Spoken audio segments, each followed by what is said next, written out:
Hello, everyone. I'm Jesus, and welcome to the next episode of the Road to Old School MTG. In this video, I have Game 3 of the April 2024 Old School Atlantic Tournament held at Dave's Time Warp in Cedar Grove, New Jersey.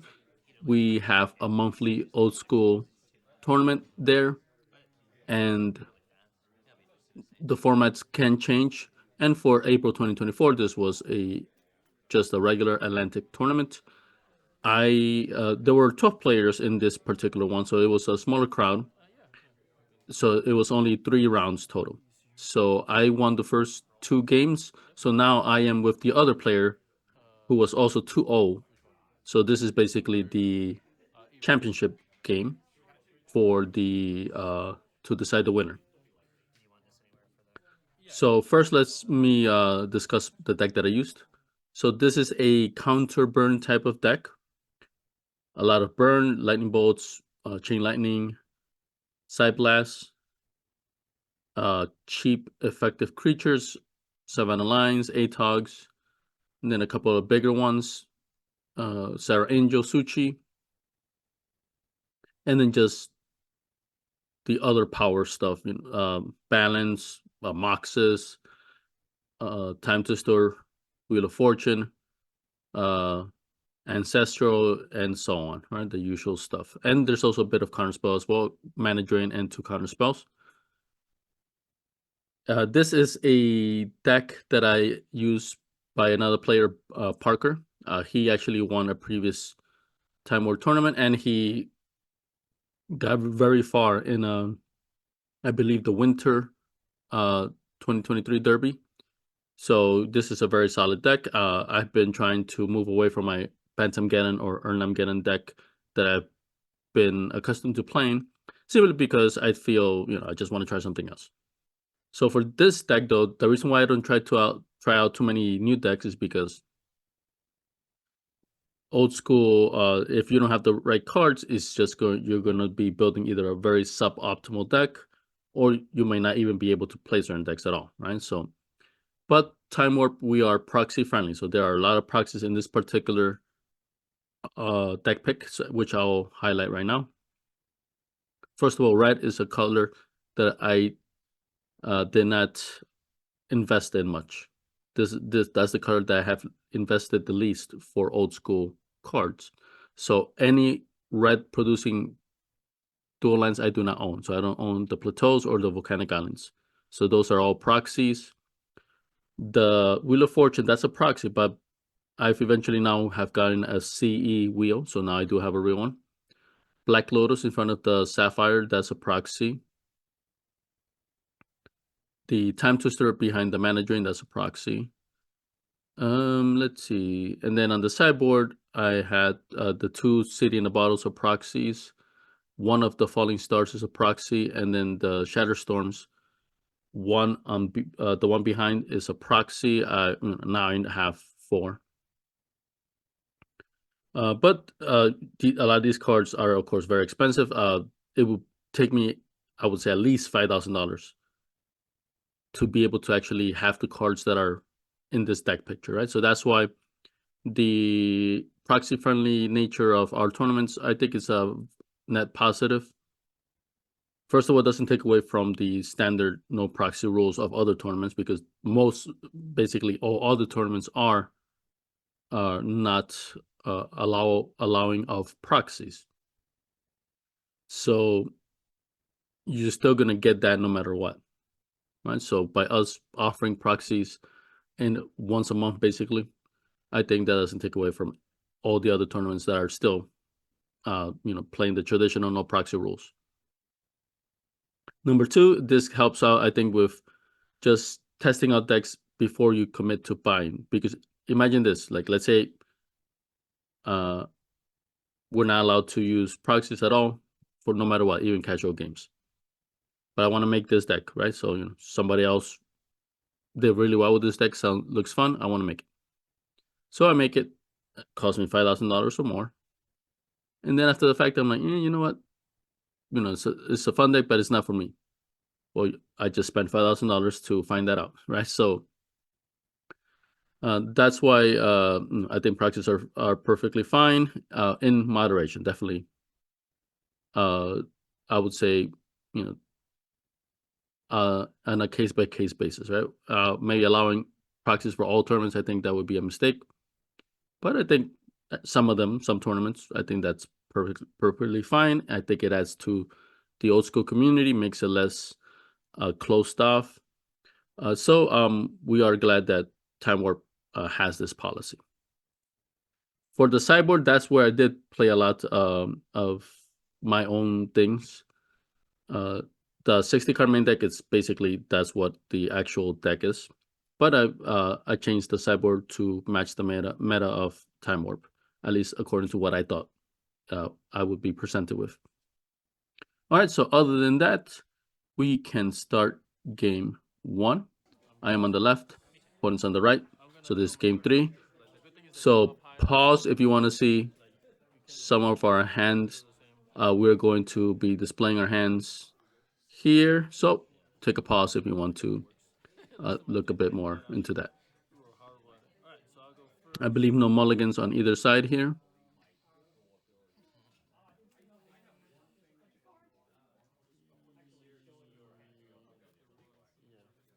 Okay, I go first, plateau, pass. So I see a chain lightning, an ATOG, a counterspell, a side blast.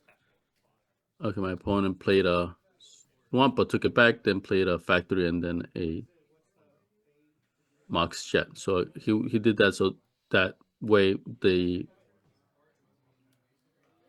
factory can attack turn 2, or at least have the ability to. Now my turn. I play a Tundra, and then I pass. So 3 mana now. My opponent plays the swamp, casts this turn 2 hippie, so that's pretty bad. But of course I have the chain lightning. Play a City of Brass. Is that a, oh no, that's an ATOG, right? All right, so 2, I cast the ATOG, plus 1 more, I take a damage, and now I'm casting the chain. Yeah, I think I also have a lightning bolt now. 4 cards in hand, so I have to get rid of that guy.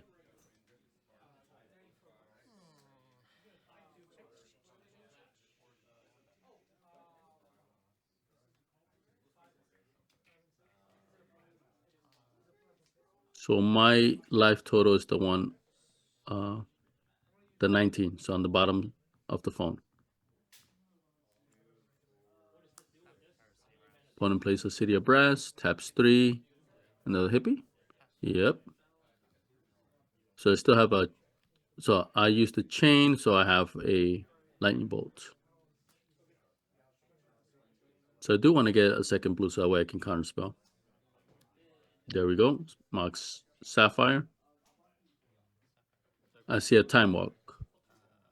So with the Sapphire, I'm bluffing if he blocks, or maybe he doesn't notice about it, and then I can sack it to the ATOG to kill the hippie.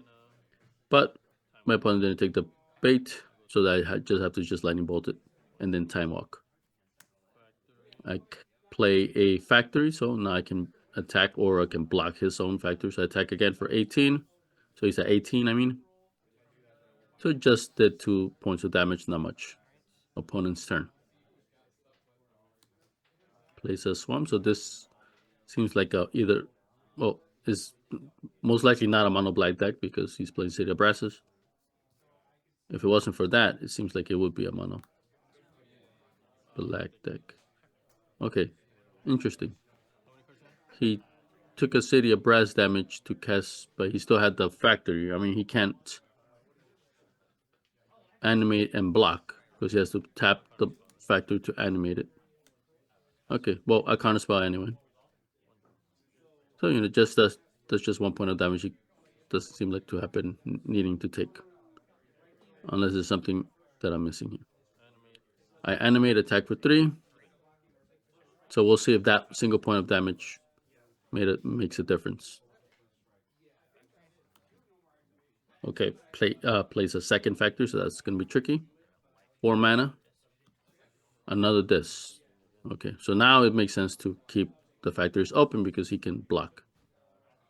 So a disc. So that's tricky for me. I mean, I only have two permanents, and he has two permanents as well, right? So we're kind of like making an even trade. My ATL doesn't have much to make it pumpable, right? So it's,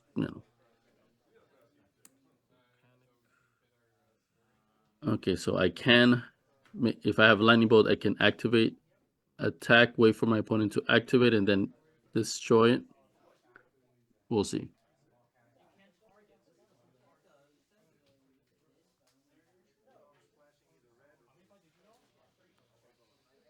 Opponent has two cards in hand with the Sisters of the Flame sleeves. I have those sleeves as well, but I use it in another deck. Okay, so I do animate and attack. So I must have a lightning bolt. Oh, I do have the side blast, of course. Okay, so he's animating, but I respond by before blocks. I side blast it. So opponent takes 3 damage.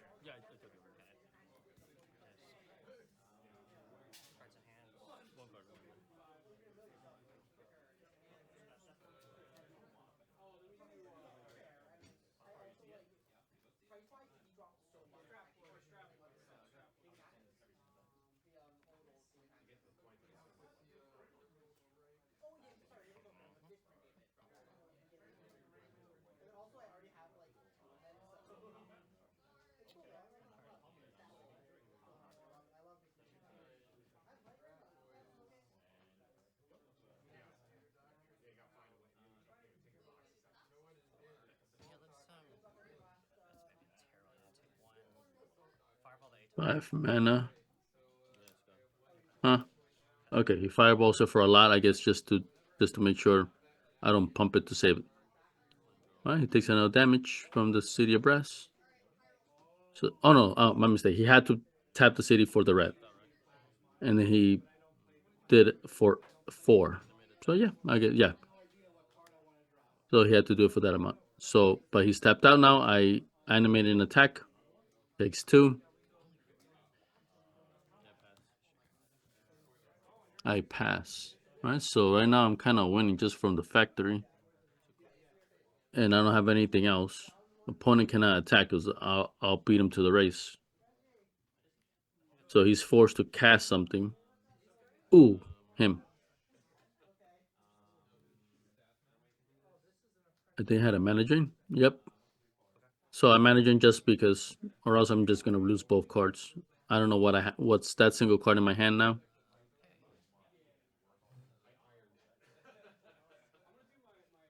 But it's, even if it's a land, it's better to keep it in hand and bluff that I wanted to save something. So we'll see if my hand dips and I can see what card it was. All right, opponent passes. My turn. So I think that was a chain lightning that I just drew, which doesn't help me because it's a sorcery. I can attack with the. Actually, no, I shouldn't attack because then he's going to pop the disc. And then my factory will die and his factory will still be in play. So my deck does have a lot of direct damage, right? So I could just wait it out. I'm ahead. I'm winning, so there's no need for me to feel rushed at the moment. Although disenchant. This is strong. He may not pop it because he'll lose. We're both losing a mox basically.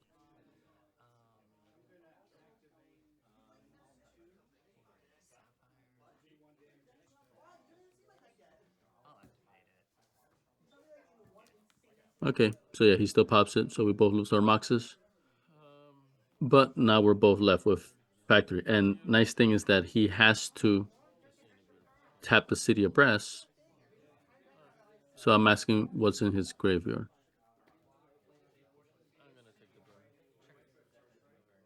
Huh? I took a damage. I'm not sure why. Okay. Chain lightning. 5, 4. Huh? Okay, didn't attack. Okay, I guess. I'm not sure why I took the damage for. Well, maybe it was something I did previously that I forgot about.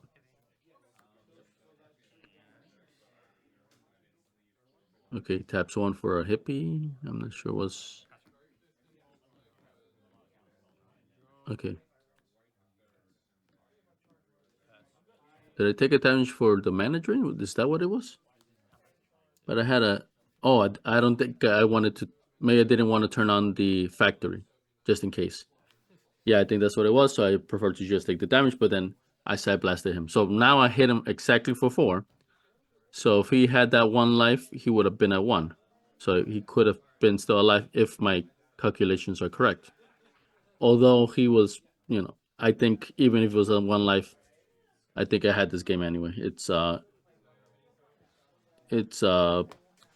decently one-sided on my end, and yeah, like there's not much. I think very few cards that would have taken my opponent out of that sticky situation. All right, going into game 2. So pause the video if you want to see our hands there. Okay, so now I'm doing a way better job showing my hand. Both of us. So I'm still trying to get better with that. Okay, opponent goes first. Same thing. Turn 1 factory. So I got quite the hand. I see the mana drain. I see the brain geyser, a few lands. Take a damage for a turn 1 lion. A wheel. Do I have a wheel and a time twister? Or is that a side blast? Oh well.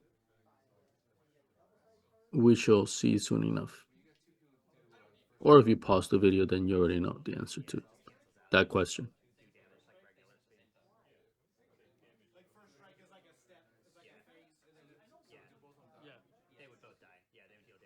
So I have a factory. I see a land, mana drain. Yeah. Yeah. All right. 2 mana. Seems like okay. That's a terror.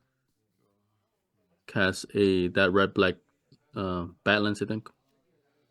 All right. So I have a factory. So I can play a turn 2. I see a chaos orb. I think.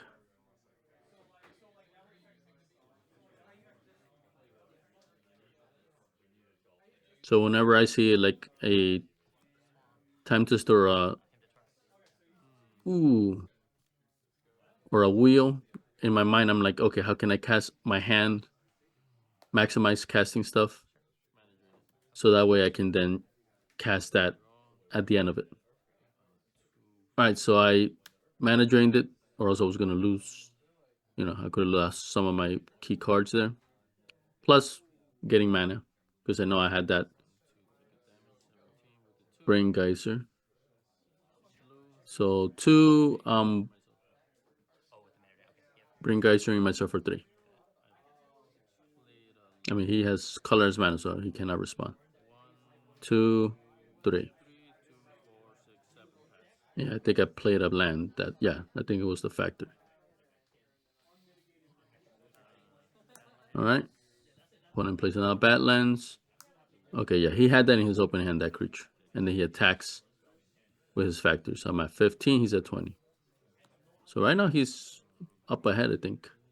But if, okay, see another factor. Maybe I should have played the factor. Bolts the guy, definitely. And then I do not attack because I'm going to just get hit for 2 if I were to do that. Oh, my opponent's being. Ooh, nice. Disenchant, so I just avoid the whole combat situation anyway. Alright, so he plays a maze. So play a factory. So he still has 1 red available, so he could still bolt if I attack with the factory. Okay, I'm thinking either I cast the A tug or I see a Chaos Orb, definitely. So I just drew an ATOG. Ooh, okay. Okay, he's shattering on as I was resolving.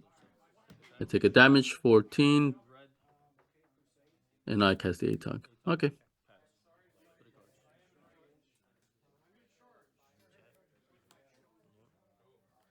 Plays a Mox Jet. 4 mana. Disc. I mean, so far the discs have not been very effective against me. I don't have that many permanents, and then the factories have been uh, uh, a very crucial card that just allows me to attack while still not having permanents, quote unquote, permanents that are targetable by the disc. Okay, so he Mace of Ifs 1. It takes 3 then.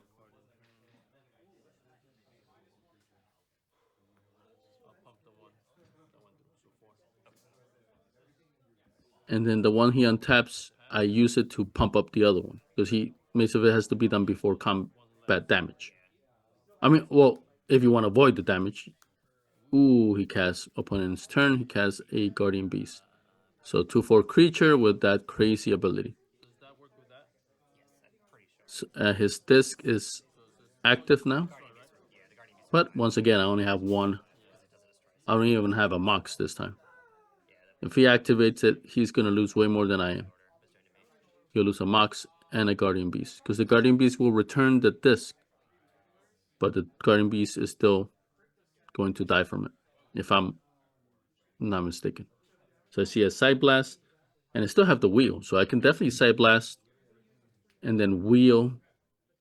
My opponent's at 16. That will drop him down to 12.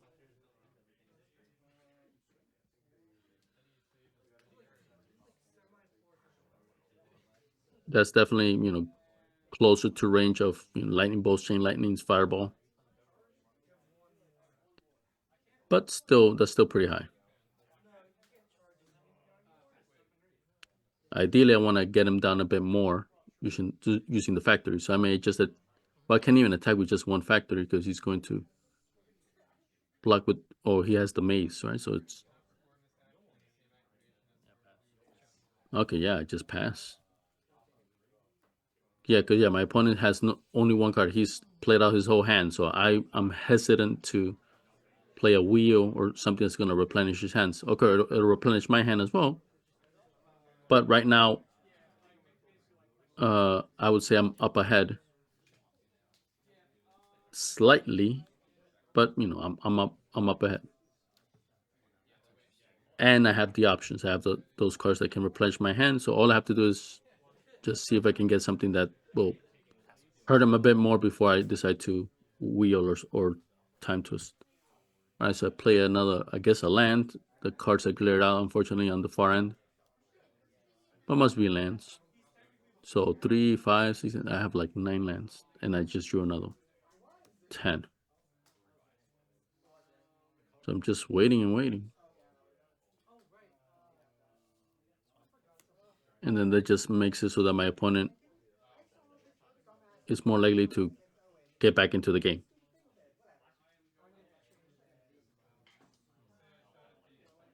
I should definitely Side Blast. And if turn I Side Blast. Ooh, am I Side Blasting the Guardian Beast? I doubt it.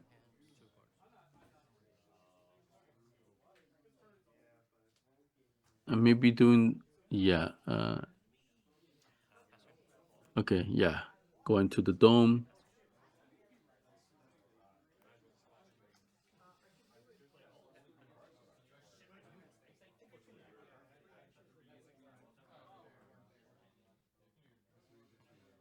So I definitely have a lot of mana. Okay, so there we go. Yeah, I'm doing something. I'm doing the time twister, I guess. Because, yep, that way my direct damage stuff that I've cast already can be returned. Ooh, he counter spells it with a Rep Elemental Blast. but I follow it up. Do I? But I still have the Wheel of Fortune. I haven't played a land yet, so I still have mana available. So now I cast the wheel. So yeah. Okay, he's doing something. Maybe has a ball in hand. Yeah, hits me. Of course, my opponent also is playing red, right? So I would. Okay. I'm a 9. He's a 12. He still has some mana open, so he could still block with the factory or pop the disc. I paid 3 for a lightning bolt. I paid 3 for a lightning bolt. Whoa. Take a damage for a chain. Take a damage. Holy smokes. I drew into 12 points of damage. And he has no red to bounce back. Oh, and he said he was gonna get me on the next turn. Because I'm at A, he definitely had with that with the lightning bolt and the Black Lotus, he would have definitely had enough to hit me for 8 on his turn. So after that, it was there was gonna be a winner based off immediate winner based off the cards we drew. I just got lucky enough that it was still my turn. You know, I was the one who was the active player, and I cast all that stuff, and I had just enough damage because I was gonna lose if I didn't win. Of course, I don't know that, but if you can win the turn that you are currently in, you do it, right? Even if it's maybe you feel it might be risky, you got to do it. So, with that, I am in fact the April 2024 Time Warp champion. So, that's pretty cool. This is my first tournament win at Time Warp. I've from previous videos, I've come second a couple of times. So here you have you see the 2 cards that I got from the prize pool. A Antiquities Mishra's Factory and a Armageddon. Right, so awesome cards to add either to my Tattoo 40 deck or just my decks in general. I use those 2 cards all the time, whether it be in my Armageddon deck, both cards, or just it's just versatile cards, especially the Factory. And I only have I believe the 4th edition factories. I never splurge on the black border, so it's pretty cool that the single black border one I have is the one that's all tatted up from this tournament. But yeah, pretty excited to finally get a win here in one of the monthlies. Thank you guys for watching.